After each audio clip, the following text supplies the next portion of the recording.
I'm very happy to introduce Natalie Haynes, author of 6 books, including A Thousand Ships, which was a national bestseller and shortlisted for the 2020 Women's Prize for Fiction, as well as Pandora's Jar, and most recently, Stone Blind. Haynes began her career as a stand-up comedian, and her humor and wit infuse all that she does. She is an ardent proponent of making the classics accessible and has written and recorded 7 series of Natalie Haynes Stands Up for the Classics for the BBC. She's also written for The Times, The Independent, The Guardian, and The Observer. Thank you, Natalie, for joining us. It's my pleasure. Hello. You have written so many wonderful books that retell ancient myths for modern audiences. Why do you think myths are such a powerful method for storytelling? Why have these ancient myths endured? Yeah, it's a really good question. And I'm not sure I know the answer, in all honesty. I think there are reasons why these stories have a sort of resonance throughout history that are probably a bit to do with archetypes more than just storytelling. I think that's what makes them stories that we can retell, adjust, tell again, which is what's been happening to them since, these are stories that were created across thousands of miles, across hundreds at the very least years. And so they have a sort of, I don't know, it feels like the kind of thing that people are always trying to impose now. Like, how can we make people spontaneously respond in this way? It's like, well, that's not how these things work. It's a, proper kind of grassroots way of telling stories, that they bubble up across the entirety of the Greek-speaking world and obviously beyond. But Greek is my bit. And they are, different areas are going to claim a particular hero or a particular goddess as their local, version, or and so you end up with these stories that immediately, as soon as they exist, contradict themselves and each other. And that's actually okay, because it's a sign that these stories are being told all over the place all the time, that different areas are kind of going, well, we want Helen to have come here, not just to Troy, but also to, Egypt, and on the way, from Sparta, and we want her to have stopped in at this place. And the same with someone like Achilles, where it's like, well, he must have hidden here from the Trojan War, and this is where he had his son. And so you get this sense of everybody wanting ownership of the characters that are within these myths. But I think the reason for that is the reason that these stories still resonate with us today, which is that they have a sort of elemental quality which centers the human experience. And at heart, I suppose, we are all narcissists. So there are plenty of other myth cycles which focus on, the beginnings of everything. And, the Greeks have the theogony, obviously, Hesiod's theogony. But it's still, even that, where everything begins with this sort of gigantic chasm called chaos, although chaos isn't necessarily chaotic in Greek, but is in English, so tricky. And then you get these sort of huge elemental things like the earth and the heavens being born. But very quickly you get to the level of gods who seem a lot like people, and they are, the Olympian gods in particular, have basically got superpowers and absolutely no sense of conscience. So they are like a toddler with superpowers. They just grab at what they want. They're pure id. And they don't feel any more or less aggrieved, I think, whether their offspring dies in the Trojan War, or whether they're not allowed to have the nice apple that they like, which is golden and says it's pretty. It's okay, so there's no kind of scale, really, that you just want things with a complete monomania, which I mean, you don't see it. We're kind of socialized out of it, but children are exactly like that. Anyone who's ever watched a small child absolutely inconsolable because of some incredibly minor thing, will know that this is just, there's a part of us which is always that person going, it's not fair. And their gods are completely like that. And so there's an ancient writer called Xenophanes, a philosopher, who says that if dogs and horses had hands and could draw, their gods would look like dogs and horses. And he's right. I think that the Greeks knew that they had made gods in their own image, that they are squabbling all the way through the Iliad, through Homer. They're incredibly petulant. They're always at odds with one another. So even when gods are the focus of the myth, before we get to the sort of age of heroes, they're still very human. And so what we see, I think, is ourselves reflected back, sometimes behavior that we might wish to emulate, sometimes behavior that we might very much not wish to emulate. We see ourselves, the reason that myth becomes such fertile territory for tragedy when it's taken on by Aeschylus, Sophocles, Euripides, and obviously many more whose work doesn't survive to us. I think it's it's the sense that you can, that human beings are the currency of tragedy. They're the currency of Greek myth. So at every stage, what you have is characters perhaps undergoing the worst thing that could possibly have happened to them, like Oedipus, or perhaps and when as an audience we watch that and we maybe think, okay, well, this is much worse than my life, I would hope. And so I've had a moment here of seeing someone else's pain at one remove, you know, that this is a character, it's being performed, I've got that distance. But even as we do that, I mean, I think we still do it today when we, you know, watch sad movies, when we watch horror films, actually the same. We're giving ourselves a sort of catharsis so that the stresses or pain or fears in our own life become more contextualized, because we give them a sort of, well, at least here's the end of the spectrum, it's not that. And so I think there are lots of reasons for why these stories have resonated so much through the millennia. But I think the centering of human beings and the sense that a human being is both central and also fragile is probably, for me anyway, it's probably what gives them that sense that they have total relevance today in a way it's hard to find for me in every myth cycle. The Greeks have really nailed it. And do you think there are some Greek myths, just to stay specific, that resonate more, that reflect more to us than others, or are a more moral lesson? I'm hoping that the Oedipus series do not reflect in not people's so lives. much. Yeah, I mean, it's interesting because you still do see it performed a lot, but I mean, probably not as often now as you maybe see Medea. And Medea is a really interesting choice, I think, because even though most of us, thank goodness, don't know of an example of parents who weaponize their children against their ex-partner with quite such finality, let's say, as Medea does, most of us do know a couple who've broken up in quite a toxic way and who haven't hesitated to bring their families, sometimes including children, into the war with their ex-partner. And sometimes that's presented to us as comedy, War of the Roses, I guess, the Kathleen Turner and Michael Douglas film. And sometimes, you know, it's the world that we see around us. You know, they're our friends, or they were our friends before everything went, you know, and everyone had to pick sides. And we do see that still happening. So I think that's probably why that particular Euripides play gets staged so often. But the myth as a whole is very tempting because, you know, a quest for a golden fleece is already exciting. We like a quest for a golden object always.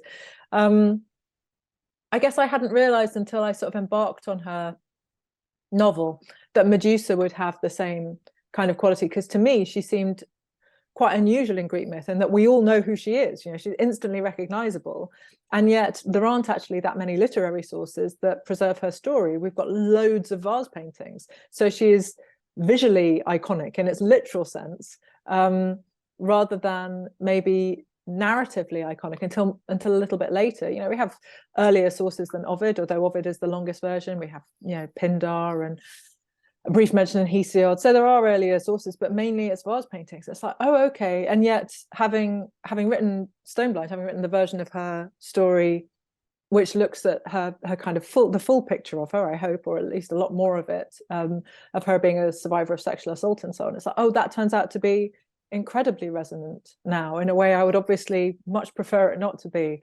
And so I wonder if there's a reason.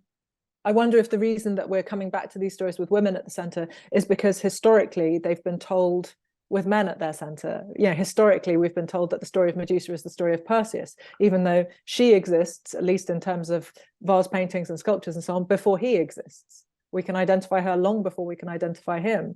So actually what's happened is that the sort of insistence on centering male experience has made the story lopsided. So we're like, oh, let's look at this heroic story. Oh, and now you're going to tell it from the monster side. It's like, well, or we could say, here's this female character who is, yes, maybe grotesque, a creature. I would really quibble with monster. And this guy is brought into her story. So what happens if we go back to how it was at the start?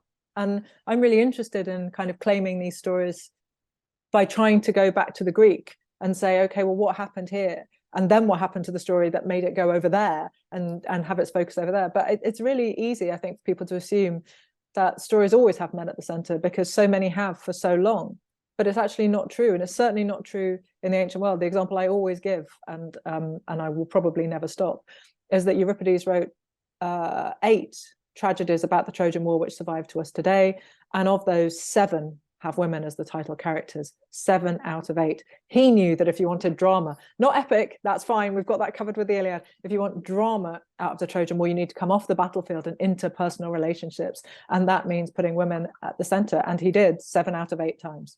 That's amazing. And it is amazing to think that in the ancient world, we have so many different myths, and that at different times in history, they're going to reflect more the society and the interests that people have. And, I remember in reading your Pandora's Jar talking about the Amazons, and that's another example of, they're not as prevalent in our society. I mean, we've got Wonder Woman, but in the ancient world, the Amazons were extremely popular. Yeah.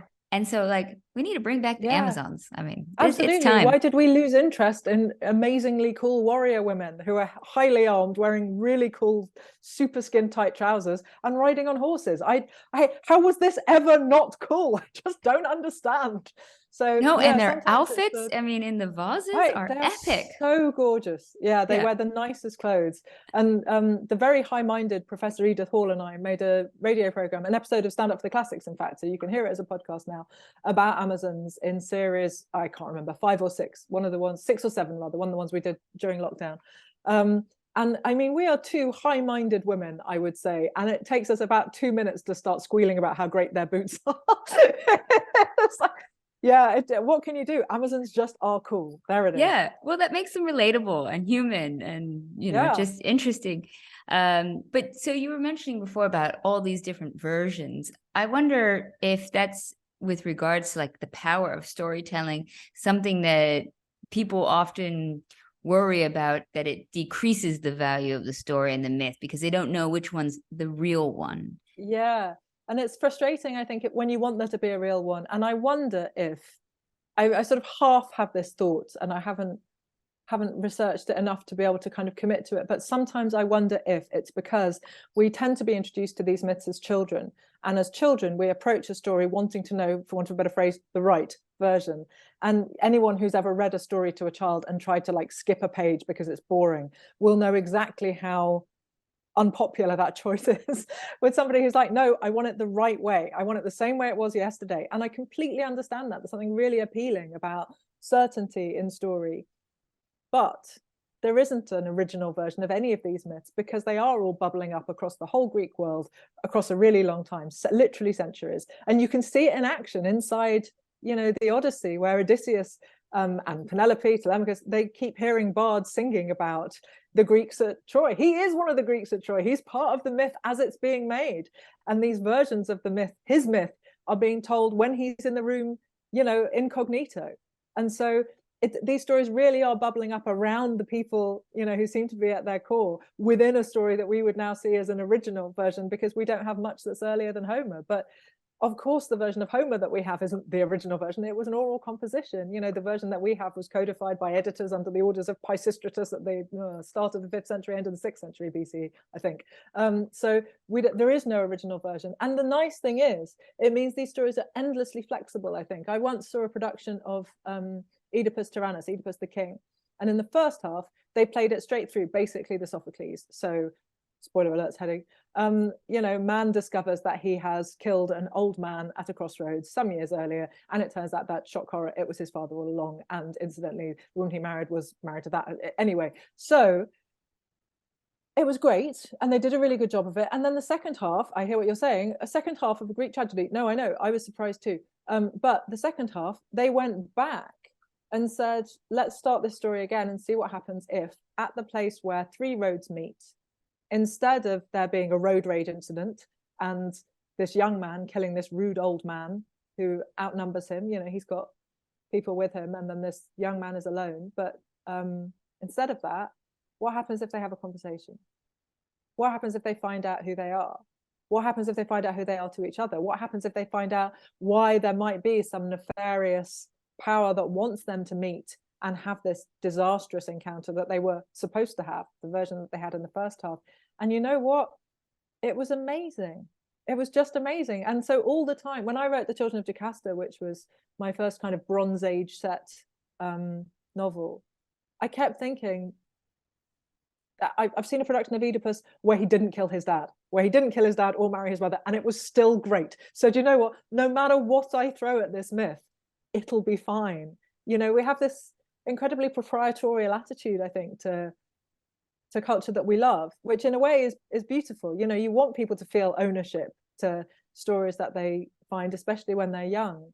But sometimes you have to kind of remind people that the version they love won't disappear just because there's another version. It's like Sophocles isn't damaged by someone unpicking Sophocles, not least because people were doing it straight away. You know, in the Euripides Phoenissae, the Phoenician women, the ending of the story of Oedipus and Jocasta, which we saw in Sophocles' version, has to have been different, not least because she is still alive. So, you know, these stories have been in a constant state of flux always.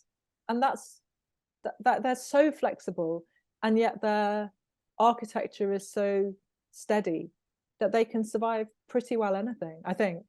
Well, and I think going back to your very first point, that because there is a flexibility, it allows people to have more ownership, to adapt it, to make it their own, to make it more of a window. And, you know, I always use an example that the Batman series is a little bit more equivalent in a modern sense, because, you know, everybody knows the basic gist of the story, but we keep retelling it.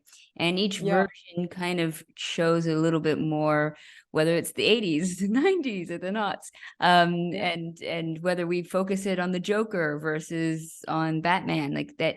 It tells, you can center this narrative either way, it will still be fine. Does he grow up like this? Does he grow up like that? Does he see his parents like this? And it will still be fine. But, you know, you only have to suggest that this new person who isn't the previous person is going to play Batman to see people properly lose it. You know, they're like, oh, but here's my Batman. It's like, but it's still okay. You're all right. I promise your thing it's not gonna get damaged by the new thing. But, you know, I'm not sure when we became so sort of frightened for the things that we care about, but I suspect it just reflects a general sense of not feeling in control of things in the real world. That means we feel like we really need to control the things that we have in our imagined world, and then we become much more fragile, maybe, when people suggest doing something in a different way. We're just not ready to hear it. So you do it in a different way, though. I mean, I know, risky. And you write within the form of fiction as well. Do you think the use of fiction is really important in retelling and packaging, you know, these old myths? Yeah, I do really. Yeah, I think fiction's the best place for me anyway to do it. I love it when people adapt my work and put it on a stage. It's ridiculously thrilling. I can't even tell you. But for me anyway, it feels like fiction is the place to do it, partly because you get to expand on stuff which was, you know, long form fiction. I don't want to get into a terrible, you know, academic fight with the people who are studying the Greek novel from 2000 years ago, but long form fiction doesn't really exist until, as in a prose setting, until much later than classical texts, which tend to be poetic. And I would say I have a bunch of gifts. I'm not sure poetry is one of them. So I'm really happy to be able to take on these poems, or, as I say, in the case of Medusa, vase paintings, sculptures, you know, completely different art form for me, but I'd written about them in Pandora's Jar a lot. And so it's like, yeah, actually, why wouldn't I let my fiction be inspired by visual arts rather than literary arts? Yeah, good, bring it on. And so I think fiction gives you, I mean, the downside is you have to come up with more causation than you probably do in poetry. So there's a bit in the story of Midas, for example, as told by Ovid in the Metamorphoses, where Midas famously wishes for and is granted the power to turn everything he touches to gold. A gift of limited use, I think we can all agree, but Midas doesn't work that until a little bit later. In fact, just after the moment where he tries to touch food and it becomes solid gold, how's he going to eat? But then, as told by Ovid, he tries to drink wine and it turns to molten gold in his throat. And as a novelist, you're like, right, is he dead now? Because molten gold is really hot, Ovid, and that's gonna, he's gonna choke. Is it gonna solidify in his throat? Because it can't stay molten. His body temperature is a lot lower. Ovid moves serenely on. He doesn't want the curse of turning things to gold anymore, or gift of turning things to gold anymore. He wants to get rid of it. And you're like, dude, I'm still here where he's choking to death on gold that's solidified in his throat. But, for Ovid, it's like, I'm poems. This is unimportant. So yeah, you do get to fill in a lot of the space around the story when you write it as long form fiction as a novel. But on the other hand, there are some pitfalls where you have to be like, oh, how am I going to get around this? So yes, for me, imposing a timeline onto the goddess Athene, one of the just logistically most complicated things. You look at an artwork with Athene in it, and within itself, within a single artwork, it'll refute the timeline that you're looking at. You're like, oh, my head hurts. But you just have to pick one. Perfect. Well, thank you so much, Natalie. That was very illuminating. It was my pleasure. Thanks for having me.